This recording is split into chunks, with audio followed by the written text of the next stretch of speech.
Ladies and gentlemen, I'm Armando F. Sanchez, and thank you for being on my program.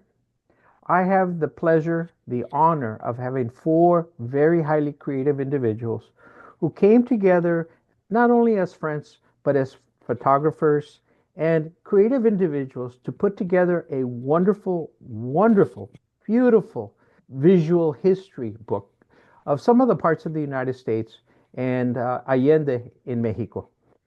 You'll see some of the pictures coming in and out. And the thing today's show is the backdrop, behind the scenes, because it's not very easy to put together individuals with different perspectives to be able to come together who have different visual abilities and yet to work together through all the issues to be able to come up with a wonderful, wonderful book. We're going to learn about behind the scenes activity behind this gorgeous book, which is a trilogy and the book in Mexico. For that, we'll bring in David Pincus. David, thank you for being on the program. We have come to call ourselves the Four Photo Friends. It began back in 1966 when Rick and I met in high school, and we found an immediate camaraderie, common interests, one of them being photography. And we were then joined in the mid-70s when Bruce and I were both working for Marriott Corporation, me in the Washington, D.C. area at the headquarters, Bruce in Santa Clara, California, as the public relations director of what was then Marriott's Great America Theme Park. We hit it off instantly. Photography, again, was a common interest that we held. Before you know it, Steve joined us in the late 70s when he and I started in the doctoral program at the University of Maryland. And soon after that all happened, everybody started to get to know one another as we learned of the common interest in photography that we all had. In fact, we were pretty enthusiastic about it all. Our first joint trip was in 2001 to Utah. And Bruce was sort of the new member of the group at that point, and he was taken under the wing, and before we knew it, we were flying high as a foursome. And Utah was the beginning, because over the next 30 years or so, we took 8 to 10 week-long trips to different parts of the West primarily. The only trip we made outside of the Great American West was to the Everglades in Florida. But the nature of our three-part book, our trilogy of books, is called The Great American West because that was where we spent our time. And that is really the framework from which we've all found ourselves. And we were not just photographers. It was really the growing friendships that drew us more together. And before we knew it, the difference between photography and friendship was all linked together. And that really was why we somehow one day claimed ourselves to be the Four Photo Friends. Well, it's a pleasure today to get all four of us together, even though we're in different parts of the country. Steve is in Rhode Island, Bruce is in Northern California, I'm in Southern California, and Rick is in Cleveland, Ohio. So this chance to get together to talk about how we have generated this unique set of books and the friendship and the photography behind it. We're all glad to get together in this visual way. So I'll give it back to Armando. Well, ladies and gentlemen, here we are. We have the wonderful four photo friends, and we're going to start with the first question. We're going to direct it to Bruce Birch, and the question is, can you share a behind-the-scenes moment or challenge that made the final book even more special? Thanks, Armando. I think the major challenge for all of us was selecting the very best photographs of a particular location to put in one of the three volumes. And naturally, if you're working with four very experienced photographers, we had hundreds of exceptional photographs. Many were at the same location, though with slightly different approaches or angles. At one time, we were looking at a dune and we decided all to shoot the dune from a different location, but with the same subject. Now, David and Steve, they took the lead on the rough cut of these photographs. And then during our four Photo Friends Zoom calls, Rick and I would jump in with our opinions. In the end, we would usually agree on what was the perfect shot to place in that particular position, but not always. And once we agreed on the best shot, then of course the question was, should it have a border? What was the color of the border? Should it be full page, double spread, etc.? So there's a lot of kind of behind the scenes, what are we doing here? And then usually we'd agree on the best photograph and the best layout. We sort of had a running joke, or at least it was a running challenge for me. And that was that I thought during the entire series of putting together the three volumes of Great America West, that we had far too many shots of sand or photographs of sand with a dead tree or a dead stick or a small bush in the middle of a pile of sand. So I spoke up quite vocally about my concern about too much sand. Unfortunately, I didn't win many, if any, of those arguments, but it was fun. We had a good time. I'm still ribbing these guys, or they're sending me pictures of a piece of sand with a stick in it just to give me a hard time. So that was, kind of a challenge, but, a fun challenge of how we did things behind the scenes. Well, Be nice, Bruce, guys. yeah, Bruce, you may not think you won a lot of arguments there, but there are many fewer pictures of sand in these books than David and Steve started with. But they're all quite artistic. And I know there's one in particular that you insisted be in there. Well, it was sand, but there was no sticks in it. Sticks would have given it a little more focus, Oh, yeah. Okay. Point of reference. So if the series had been, instead of the Great American West, New England based, we don't have much sand, and most of our trees are alive. So part of that process, of course, was that when you go out west, you are in desert, and desert is a lot of sand, and desert kills a lot of trees. Very artistically, though.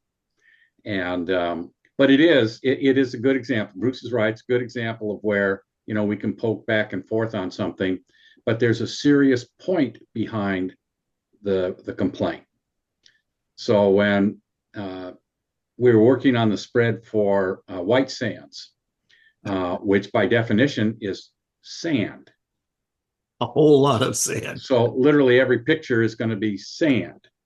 And we probably cut back by at least a third on that spread after Bruce voiced his exhaustion with sand. Yeah, I should also note that the photos generally chosen are not necessarily the best, but the ones that we feel best depict the places that we are showing. And we would never include a photograph that we did not think was high quality or a really good shot, but we also often have shots that are similar, that after a while, when Steve and I are first working on it, we don't even know who took the shots, because we're just looking at what we have in front of us. And somehow in the midst of all of this, we have remained and actually become closer friends, despite the disagreement. That's his opinion. And it's the right one. Thank you, Bruce, for those comments and that perspective and that view. Now I'm thinking about sand all the time, so now I'm going to have to switch gears on that. Yeah, so am I. Our next question is for Stephen Wood, again, part of the group of the Four Photo Friends. Yes, were there any creative disagreements during the process? And if so, how did you resolve them? Well, obviously, when you're working with the vast array of images from 4 different photographers and trying to pull them together into a cohesive book, it not only takes a long time, but it takes in part a long time because you're saying yes to this, no to that, maybe this, maybe that. And so we start, I would say the first creative disagreement, it's actually a creative evolution, would be when we start on each book, and each book took at least a year to produce, to sort through thousands of images, pull it together logically, and select the best images. We start immediately by putting up a sample cover because it gives us something like an anchor. And that debate starts immediately. Well, that's okay for a placeholder, but we're not going to use that for the cover. And literally dozens of covers are explored before we settle on the final cover. So it's a creative evolution more than necessarily a disagreement. And is there room for the copy that you need on the cover? Does the shot stand on its own? Does it really ring true for the series? So that's one. Another area is as basically the chief editor of the incoming images. I have the privilege of looking at extraordinarily high quality images from 3 other photographers, plus my own work. And sometimes there's an internal disagreement. I'll put up an image that I really like of mine in the spread, and then I see, let's say, Dave sends in an image and says, try this one there. And I go, well, I don't know, David, I don't know. And finally I go, okay, well, we'll try it because we can always try it. And we try it and I go, you're right, that's better. So almost always we evolve to a better final product by exploring even minor differences. And we're very almost religious about never identifying who took what picture. And we even confuse ourselves. And which is really funny because someone will say, is that my picture? And I say, I don't know. And it's an interesting process. It's not really a question of a disagreement, but most of our disagreements are resolved simply by the friendship that we have. We talk about it, we trust each other, and that process has left us without any unresolved problems in any given volume that we've done. So we're very lucky. So that was the question that I had, because the resolution comes through our friendship. Steve, I really like that notion of evolution. I hadn't thought of the process that way, but it's absolutely true. And your skill and then David's skill as kind of the second editor in just selecting the best images is proved to be critical to the whole process. And I like that we don't identify who took which photo. And that way, I'm allowed to claim when someone looks at our book and says, which photos are yours? My question to them is, which ones do you really like? Which ones do you think are the best ones? And then let them draw the conclusion that maybe those were mine. I'm more direct than that. If someone likes a picture, I just come right out and say, no, yeah, I took that. Well, a lot of people have asked questions about who took the photos, and they almost seem annoyed sometimes that we have not identified in the books who was the photographer. And Steve and I, when we're working on the early drafts, often find ourselves laughing because we have no idea ourselves, and we have to go look it up, and half the time we're surprised it was yours, or no, it was yours. And I think that's part of the reflection of the friendship that is shared, that underlies all of this, which is the fact that when we do disagree, it's never in anger. It's in artistic differentiations that we make, and that more times than not, when we have had a session all together where there is some grading over a spread or a photograph, we'll then look at it later when we're not talking to one another, and we'll see the value of what was said by Bruce or Rick, that we then, Steve and I will then go back and reprocess. So the process really never ends. It's ongoing until we finally send it off for printing. And then, of course, when we get them back, we'll start to go through and say, oh, gee, what about that picture or this one? And so it really never ends. But instead of pulling us apart, as most people would think, arguing over how layouts or photos are chosen, really brings us together. I think what Agreed. works for most all of us is that we become so satisfied with the layouts, because some layouts have multiple pictures, some have a single picture, sometimes a single photograph runs across 2 pages. And, there are different standards for those that we have. You don't get to be a 2-page shot unless it's an oh my gosh kind of picture. So that when people open that up and they see 2 pages of it, it takes their breath away. Then we know that we made the right decision. And sometimes we have a potpourri of images over 2 pages. And it just is part of I think the challenge and the charm of putting this together is seeing how the images, instead of just being one photograph per page, repetition, repetition, repetition, that we're creating almost a storyline visually with the images that we're working on. However, the tension over sand and dead trees will plague Bruce for the rest of his life, as we will Absolutely. continuously, on occasion, send him pictures of sand and dead trees. Well, I do that just to give these guys a hard time. I think one thing that I've always been impressed with this process, I don't know if we're unique, but we're pretty unusual to have such a long-term friendship and have photography be just almost secondary to the friendship. But when we work together on our book or books, I mean, we're really giving it 4 different viewpoints on each photograph, each layout, each border. And I think that's highly unusual that you would have 4 experienced photographers that are really working together towards a final result. And I think the final result of the Great American West really speaks to that mutual input that we all put behind our effort to make these books special. Yeah, and it's usually at the end, when we finish the book and send it off, we all sit back and go, whew, and we look at each other and say, good job.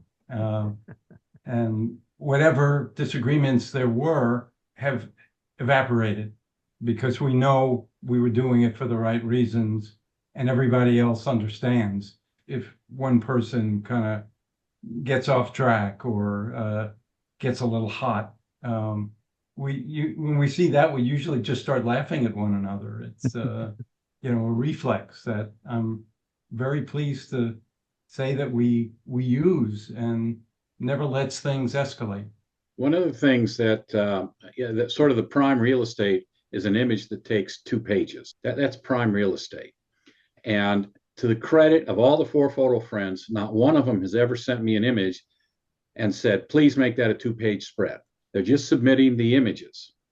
And we look at it. I know a late submission by Rick became a beautiful 2-page spread of the Vermilion Cliffs. I don't even think he realized he had that image at that level of quality. But he had sent me some negatives. I scanned it in and I said, that's 2 pages.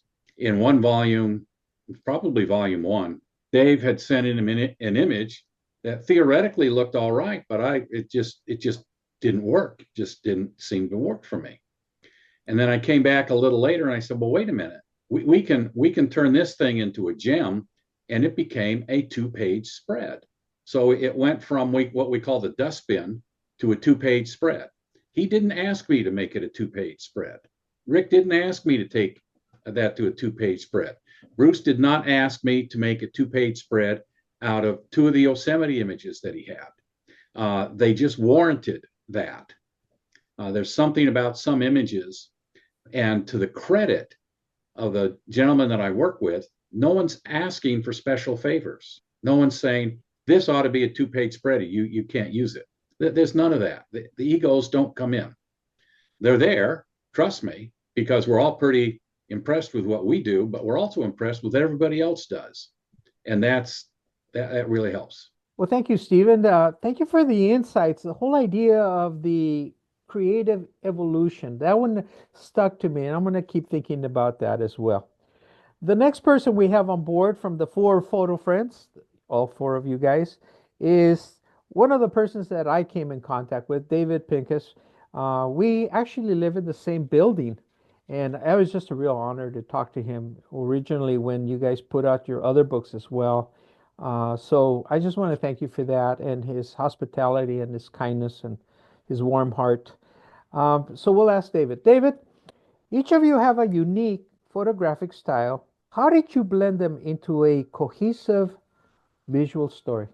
Well, Armando, I'm not sure that I would necessarily say that we all have different styles. I think we tend to have different preferences or different approaches that we use. Um, uh, you know, and I'm sure the guys would all have different thoughts on this, so we'll proceed to that. When we get together and we go out, we all get out of the car and we're standing in the same place, and then we're almost like we're hearing it in our ears, we all move off tending in different directions, or we pair off together and go in different directions. And one of the interesting things that Steve reminded me of this morning is that at many times, that he and I have been standing shoulder to shoulder, looking at the same scene, taking photographs, and then later we get back and they are totally different. Different lenses, different lighting, different framing. And half the time we look at each other and say, gee, I didn't see that. And the beauty is that we each bring a different set of eyes that see the same scene in different ways. And we may move to different locations to get an angle on the shot. When I started thinking about this a little bit more, I tried to think in each person's case, what jumps to mind when I think of it. For instance, with Bruce, I think he's especially sensitive to and excellent in the way he handles color and light. I think that's what draws him more than anything else. Steve, I think, is drawn to movement and and the way he creates the total image, where he tends to see corners that I don't think the rest of us always see, that he brings in. And with Rick, I think he's especially good at close-ups and reflections, particularly with water. And in my own case, I think I'm drawn to textures a lot, and I see in black and white as much as I see in color, and that often changes the way light is used or reflected. And we're each of our own way of seeing, and I think the styles come into play that way, and it gives us a greater palette from which to draw when we do these books, so that Steve may say, hey, we're really strong on long range shots, we need more close-ups, and say, okay, take a look at what Rick and Bruce have. And it's this constant movement between ways of seeing, ways of approaching, and it varies in every case. In every location we go to, we each shoot hundreds, even thousands of images. And then when we come back, we start doing our own self-selection. And when we get to the books, we set up categories within each location. And then we individually feed in our favorites. And that will then start a selection that Steve tends to oversee, and I join him, and we narrow it down. But even then, when we get into the books and we start laying them out, we'll reach a point where we'll say, we could use a shot of this place or a different angle on this location. And so we send people back to look further into their own images, so that it's a process that never ends. And the different styles and the different approaches are always part of what drives what we ultimately end up using and doing. David, those are interesting observations. I would add to that because the four of us shoot so much together, I certainly, and I suspect all of us, have broadened the way we look at things. So I now look more for textures, for example, than I might have, years ago before you and I were shooting a lot together or shooting with the other guys together. And I think that's been a wonderful expansion of the way I look at everything, not only through the camera. I agree I with think that. I we mean, are teaching each other. I'm sorry, Bruce, go ahead. No, I was just saying I've always been impressed with how David looks for detail. I mean, I tend to look at a broader shot. I like color, as you mentioned, like lighting, but David will see something. Maybe it's an anchor place up in Astoria, Oregon, or something, and In he'll sand. just see the shape and the detail of the anchor with the moss or the rust on it that I probably would have walked right by. And I also think, following along on that, is there's obviously a friendly competitiveness between us.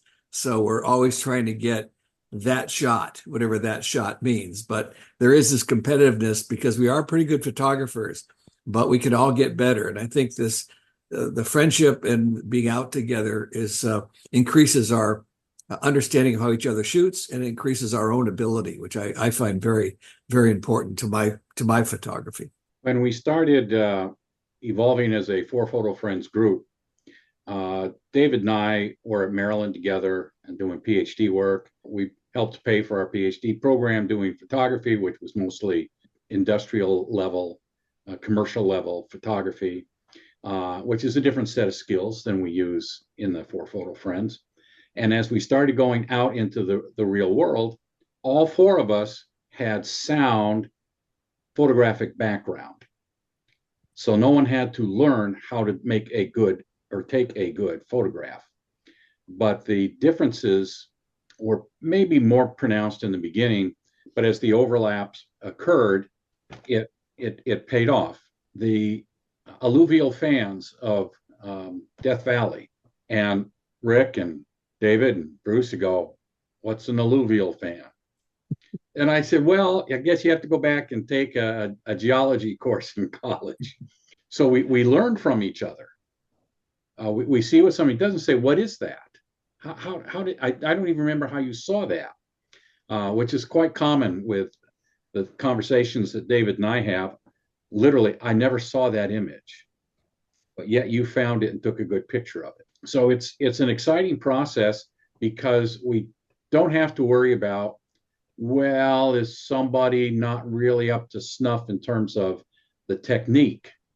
It's the fact that we can all function at the artistic level that really helps generate the quality of images that we have in the book series. Well, David, thank you very much for those insights as well, your reflection on review of how the others also see the world and yourself, and combining all those great pictures. I just marvel at the ability to go through so many pictures, to so different personalities, and work together. I applaud all of you, all the Four Photo Friends, for being able to work together and stay friends. That was probably one of the major obstacles as well. Well, we go to the fourth question, and we're going to Rick Knapp. Rick, what emotions or messages do you hope readers take away from this collection of images? Armando, I have maybe four thoughts about this. One, I hope that people just genuinely appreciate the photography, the art of photography that's in these books. I am biased, but I think that they are extraordinary photographs that are taken by my colleagues and some by me. Second, I hope that people gain an appreciation for the great American West. It is just beautiful. It's diverse. It is awe-inspiring. There's a joy involved in being in the West and seeing the extraordinary range of geological features and animals and sometimes people that are included in these books. The third thing I would say, and maybe that would inspire people to visit uh, the West, to visit our great national parks. And if they can't visit, maybe get some vicarious thrill by looking at the photographs that we have in the books. And finally, and we've talked about this, it's a theme that's kind of woven through all the answers to your questions, Armando. Have a sense of the value of friendship and how friendship and camaraderie are so important to the four of us, and I think are or could be important to everyone else. We come from different backgrounds, as David pointed out. You know, he's in Southern California, Bruce is in Northern California, Steve's in Rhode Island, I live in Cleveland, Ohio, and yet we make time to get together in person to go on these trips and then get together regularly by Zoom and phone calls and emails to go through the photographs, but also to renew and expand our friendship. The four of us, as I said, have different backgrounds. A couple of us have done a little bit of work, professional work, earlier in our careers. Steve probably more than the others of us. A couple of us have taken some classes, but we've largely learned from each other and through trial and error and by observing other people's photographs and what seems to work and appeal to us from both an emotional sense and just the technical photography. And that's been really how I've learned to hone my photography and become, I hope, a better photographer. We also, we get it around about this for years, we use different equipment. So most of us were Canon aficionados, had Canon equipment. David had Nikon. Now we've reversed somewhat. Three of us have Nikon and as our primary cameras. Steve is really the technical expert among us. If any of us had a technical problem, we'd go to Steve. And it's wonderful to have that resource. And now we've also reverted largely to using our iPhones. And I think Apple and some other smartphone manufacturers have excellent cameras, and they're so portable that you can have it with you all the time.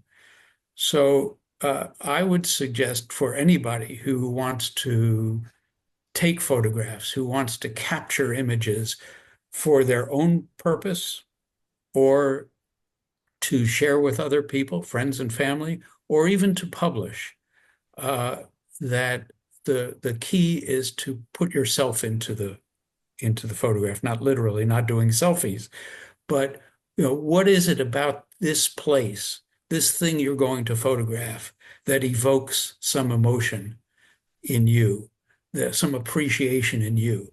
And then whatever equipment you have, whether it's a smartphone or very sophisticated camera equipment, capture that as best you can, and find ways to look differently at images. That's one of the things I love about photography, is having been in the business world for most of my, almost all of my career,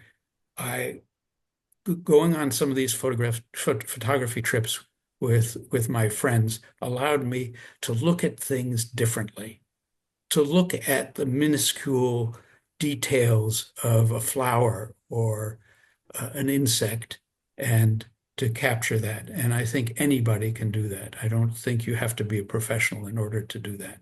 Over the years, the four of us have shot millions of photographs. And when it comes to putting together each of the books in the trilogy of the Great American West, we start with tens of thousands of photographs, and each of us whittles that down, our group, to a smaller number, and then submit those. And Steve and David look at those and narrow it down further. And it's part of the collaboration that we have among the four photo friends. And I value tremendously the friendship that I have with each of them. And so Steve, David, Bruce, I want to thank each of you for the opportunities that we've had on these trips to strengthen our friendships, to take photographs, to hone our photographic skills, but mostly for the friendship that we've had over many years. Rick, thank you very much for sharing the insights of what it takes to bring so much creativity, millions of pictures, and be able to whittle them down, to be able to put a book together. That's just fantastic. And to be able to dialogue and select the best pictures for everyone to see, it's just phenomenal. So again, I thank the Four Photo Friends for this wonderful project. With that, let me open it up and see what other insights you guys have, since we've been hearing all four of you. Well, we emphasize the obvious, which is that we've put over these many years friendship above photography. And that's why we're called the Four Photo Friends. But one thing we haven't addressed is that one of the things that's also kept us together is a common search. From Astoria, Oregon to Oceanside, California, we have been looking for the best homemade pies. So we look at these little diners. We'll be driving along the street, I remember up in Oregon, and we saw this cute couple in a window in the idyllic diner. And we said, oh, we got to go in there. And we went in there, and I don't know whether it was huckleberry pie or whatever they had, but the places where they call you honey and sweetie. But it's been kind of a running joke with us that we're always looking for the best pie. And boy, we found some good pie. Yeah.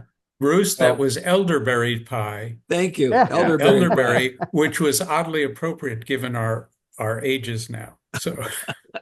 So as sort of a counterexample of that was one evening in Oregon, we wanted desperately to have pizza from this pizza joint down in Manzanita. And we get down to Manzanita, and the sun was setting. And the sunset was so beautiful. We spent all our time shooting the sunset, and after it went down, the pizza place had closed. So we sacrificed our dinner for a good sunset. Not everybody would do that, but the Four Photo Friends, it wasn't even a question.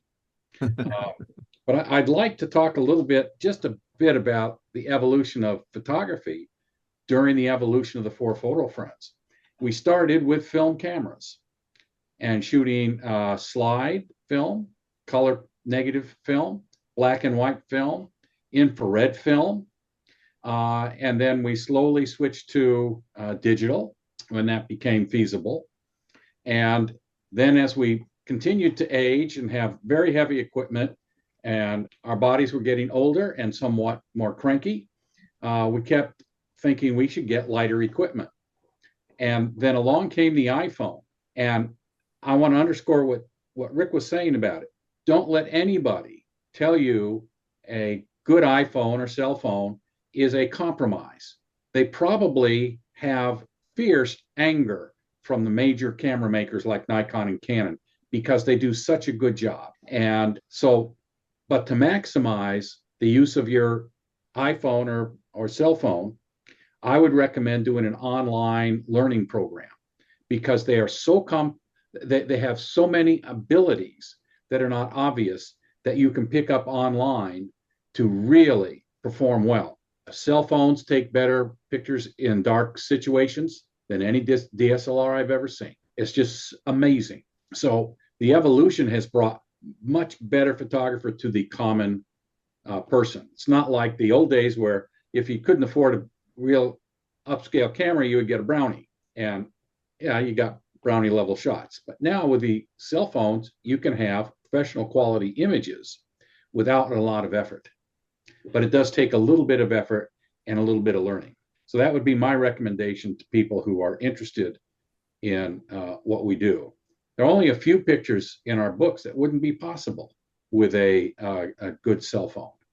So that's something to bear in mind. So anyway, I just thought I'd throw that in there. And don't be awed by the millions of pictures, because we put on hundreds of thousands of miles over many decades. And each individual trip would generate, I would say, 3,000 to 5,000 images. So it's not quite all that daunting.